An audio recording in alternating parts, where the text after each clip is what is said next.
한 남성이 경찰에 신고 전화를 걸어옵니다. 어떤 신고였느냐? 제 여자친구가 어제부터 갑자기 모텔에 들어가더니 나오질 못하고 있습니다. 라는 신고였습니다. 여자친구가 못 나온대요. 무슨 끔찍한 일이라도 당한 건 아닌지 걱정이 된 겁니다. 결국 경찰이 현장에 출동을 했는데, 그런데 생각지도 못한 일이 발생을 합니다.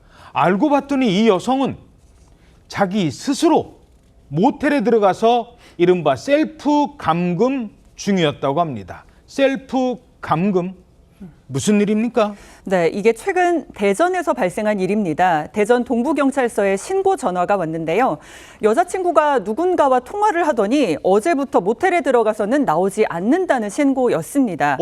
혹시 누군가에게 위협을 받고 있는 상황일 수 있잖아요. 납치된 수도 있고. 그렇습니다. 그래서 경찰이 이 여성이 투숙하고 있는 이 객실의 초인종을 눌렀고 이 여성이 잠시 뒤에 나왔다고 합니다.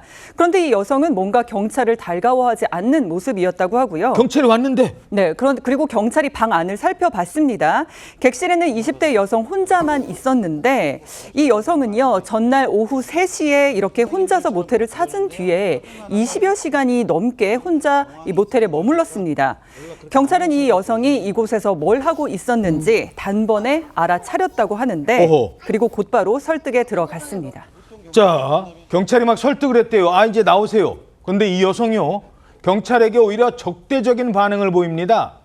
그리고 이런 신랑이가, 지금 보실 이런 신랑이가 무려 40여 분 동안 나오세요, 못 나갑니다. 이렇게 이어집니다. 핸드폰 이제 그만하실래요? 누구랑 하실래요? 핸드폰 좀 저희가 확인해봐도 될까요? 제복 경찰 공무원 말 안 믿으면 누구 말 믿을 거예요? 선생님들처럼 다 그러는데요. 확인만 한번 해볼게요. 의심되는 정황이 있어서 그러니까 연락 그렇게 안 하셔도 돼, 선생님.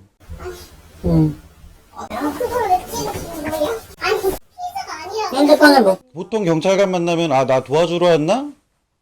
뭐 이렇게 생각을 하지. 무슨 권한으로 그렇게 하시냐고 얘기 잘 안 해요, 선생님.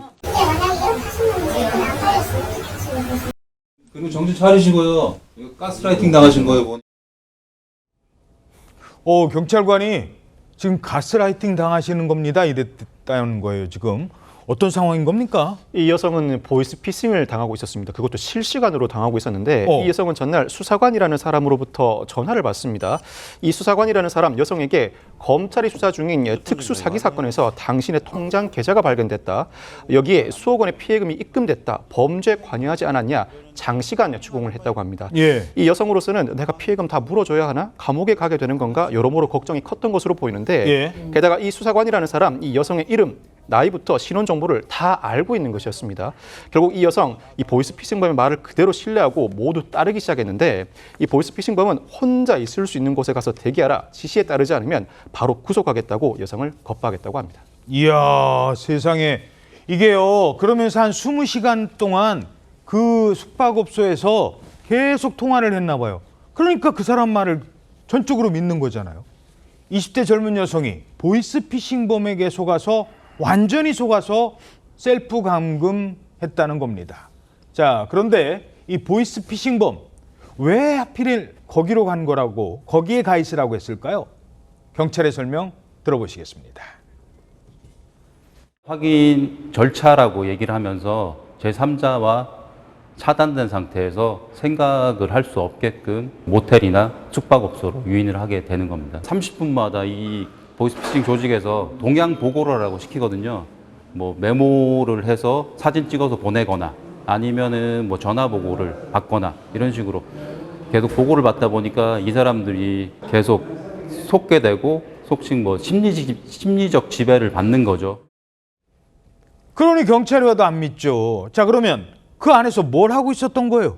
먼저 휴대전화를 개통시켰습니다. 왜냐하면 우리 휴대전화에 보안 프로그램이나 패치 같은 거 깔려 있잖아요. 이런 보안 앱이 있다 보면 그 보이스 피싱범들이 깔고자 하는 악성 앱이 깔리지 않으니까 새로운 휴대전화를 개통시켰던 겁니다. 그렇게 해서 이제 악성 앱 깔아놓고요. 그리고 나서 이 피해 여성한테 이렇게 얘기하는 거죠. 이거는 우리랑 소통할 수 있는 어떤 한 라인이다. 이렇게 속여서 어떻게 보면 더 신뢰를 가게 하고요. 아까 박경희 얘기하신 것처럼 30분마다 이 동향 보고를 하라고 시켰습니다. 예. 그 동향 보고의 내용에는 다행히 경찰이 큰일 나기 전에 도착해서 망정이지 이런 내용도 있는 거죠. 예를 들면 서울 여의도로 가서 금융감독원 직원을 만나서 현금 검수를 받아라.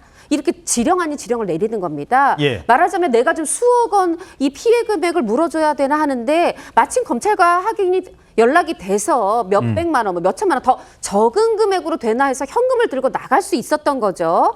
만약에 그렇게 현장에 나갔다면 이 금융감독원 직원을 사칭하는 현금 수거책에게 그대로 돈이 전달됐을 거고 여성은 큰 피해를 봤을 겁니다.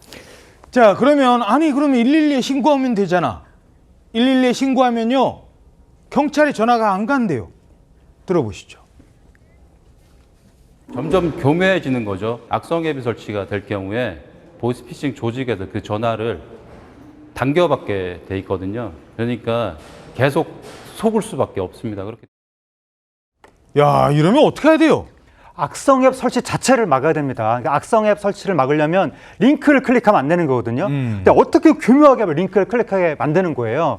보통 50대 분들한테는 이제 자녀를 자칭해서 자녀가 자기 지금 휴대폰 액정 파손됐으니까 아무것도 안 보인다고 도와달라고 메시지를 보내는 그런 거예요. 문자 저도 옛날에 한번 받았어요. 그렇습니다. 진짜. 그러면서 나를 도와주려면 이걸 눌러야 된다라고 메시지를 보내면 무심코 누르는 순간 악성 앱이 설치가 된다는 거고 야. 아니면 뭐 대출을 이자 싼 걸로 뭐 갈아타게 해주겠다. 뭐 수사기관이다. 온갖 사유로 뭐 택배가 도착했다. 온갖 사유로 메시지를 보냅니다. 심지어 누구 결혼한다고. 그렇습니다. 그래서 청첩장이라고 딱 누르는 순간 악성 앱이 설치가 되는 건데 과거에는 일단 그렇게 수사기관에서 이제 이상한 사칭하는 전화가 왔을 때 확인하려면 그 사람한테 바로 물어보면 안 되고 전화를 끊은 다음에 그렇지. 내가 112로 다시 전화해서 거기서 확인을 해라라고 과거에는 얘기를 했는데 했었는데 근데 112로 전화를 해도 근데 문제는 악성 앱이 이미 설치가 돼 있는 상태에서는 112로 전화를 해도 그거를 보이스피싱 일당이 받는다는 거예요. 야. 이제는 전화도 안 된다. 어허. 그래서 경찰에 확인해야 될 일이 있으면 경찰서를 직접 방문하는 것이 확실하다고 합니다. 참 정말 교묘해지고 있습니다.